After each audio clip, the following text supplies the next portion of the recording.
जैसा कि ये विदित है कि देश के अधिकांश लोग जब ज़बरदस्त महंगाई, गरीबी, बेरोज़गारी व कमाई घटने आदि की हर दिन की भूख प्यास तथा गरीबी व तंगी के त्रस्त जीवन की मार से अति पीड़ित और दुखी है, तो तब ऐसे में केंद्र सरकार द्वारा देश में रेल का किराया बढ़ाना भी कुल मिलाकर आम जनहित के विरुद्ध व संविधान के कल्याणकारी उद्देश्य की बजाय व्यावसायिक सोच वाला फैसला ज़्यादा लगता है। साथ ही सरकार द्वारा राष्ट्र प्रथम के नाम पर आम जन का जीएसटी की तरह ही रेलवे के माध्यम से भी दैनिक जीवन पर बोझ बढ़ाकर उनका शोषण बढ़ाने की ये परंपरा घोर अनुचित है, जिस पर सरकार अगर तुरंत पुनर्विचार करे तो ये बेहतर होगा। वैसे भी इस समय देश में बढ़ती गरीबी, महंगाई व सम्मानजनक स्थायी रोजगार के घोर अभाव में परिवार को पालने के लिए अपना घर-बार आदि छोड़कर पलायन करने की मजबूरी आदि के कारण यहाँ के करोड़ों लोगों के लिए ये रेल का सफ़र कोई फैशन, आनंद व पर्यटन नहीं है, बल्कि रेल का अति कष्टदायी सफ़र ये आम ज़रूरत व मजबूरी है। बल्कि रेल का यह अति कष्टदायी सफ़र आम ज़रूरत व इनकी ये आम ज़रूरत व मजबूरी है, जिसके तहत सरकार को इनके प्रति व्यापारिक नहीं बल्कि सहानुभूति का कल्याणकारी बर्ताव जरूर करना चाहिए। ऐसी सभी की इनसे हमेशा अपेक्षा रहती है। इसलिए सरकार को केवल अपने फ़ायदे में व उससे मुट्ठी भर अमीर व संपन्न लोगों की चिंता करते रहने की बजाय देश के उन करोड़ों लोगों की समुचित चिंता करनी चाहिए जो रोज़गार के अभाव में आत्मसम्मान का जीवन जीने को तरस रहे हैं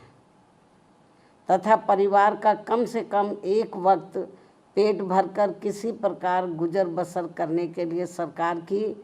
योजनाओं का थोड़ा सा लाभ लेने को मजबूर हो रहे हैं। यही कारण है कि देश की आबादी में से लगभग 95 करोड़ लोग सरकार की कम से कम किसी एक सामाजिक कल्याण योजना का लाभार्थी बनने को मजबूर हुए हैं, जिससे ऐसे लाचार व मजबूर लोगों की संख्या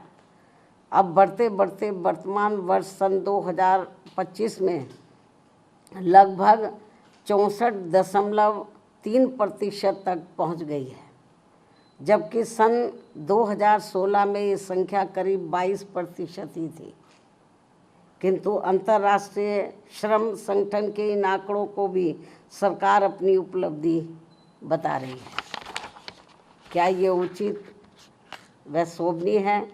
जबकि सभी को ये मालूम है कि सरकारी योजनाओं का थोड़ा सा लाभ लेने के लिए ज़रूरतमंद लोगों को कितनी भागदौड़ व परेशानी झेलनी पड़ती है। इसके अलावा प्रदूषण नियंत्रण के नाम पर भी देश में आए दिन खासकर इन करोड़ों गरीब मेहनत का सब मध्यम वर्गीय शहरी जनता को जो इन्हें अत्यधिक शोषण व परेशानी का सामना करना पड़ रहा है, तो उस पर भी केंद्र व खासकर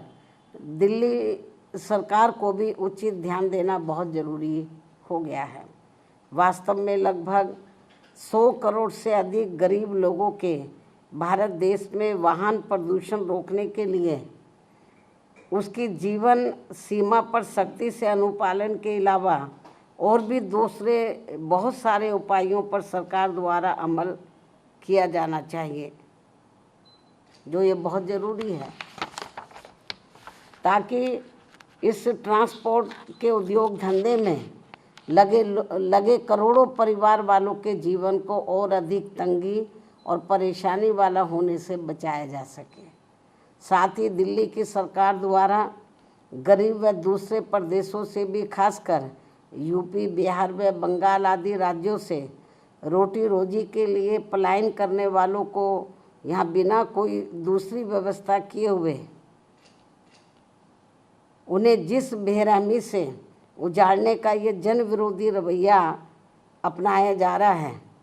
अर्थात उनकी झुग्गी झोपड़ियों को जो तोड़ा जा रहा है जिस बेरहमी से, तो ये अति दुखद व शर्मनाक भी है। लेकिन दिल्ली सरकार बहाना क्या बनाती है कि हम कोर्ट के आदेश का पालन कर रहे हैं, लेकिन माननीय कोर्ट ने ये नहीं कहा कि जिनको आप उजाड़ रहे हैं तो उनकी आप दूसरी व्यवस्था किए बिना ही उनको उजाड़ दें। कोर्ट ने ज़रूर कहा है कि आप इनको हटाइए, लेकिन कोर्ट ने ये नहीं कहा कि आप इनके लिए दूसरी व्यवस्था ना करें। सरकार की जिम्मेवारी बनती है कि इनके लिए पहले दूसरी व्यवस्था करें इनको बसाने के लिए, उसके बाद इनकी झुग्गियों को हटाना चाहिए। लेकिन ये सब व्यवस्था किए बिना ही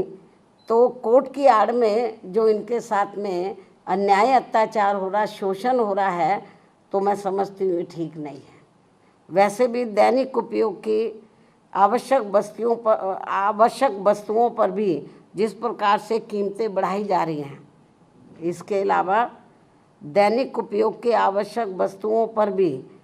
जिस प्रकार से कीमतें बढ़ाई जा रही हैं, वे भी खासकर दिल्ली की जनता के लिए भारी मुसीबतें पैदा कर रही हैं।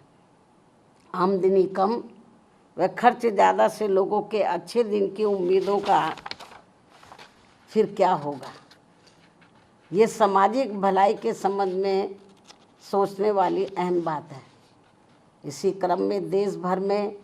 बिजली की कमी ने भी केवल आम लोगों को ही नहीं बल्कि पूरे व्यापारी वर्ग व छोटे उद्योग धंधों को भी बुरी तरह से प्रभावित कर रखा है। दिल्ली व यूपी सहित कई और राज्यों में भी बिजली के निजीकरण का उचित लाभ किसी भी ज़रूरतमंदों को संतुष्ट नहीं कर पाना भी सरकार की नीति में ये खोट व कमियों को जग जाहिर करता है, दर्शाता है। सरकार इस समस्या का भी संतोषजनक समाधान जितना जल्दी निकाल ले तो वह उतना देश हित में बेहतर होगा। अब मैं अंत में अपनी बात यहीं समाप्त करती हूँ। धन्यवाद। जय भीम व जय भारत।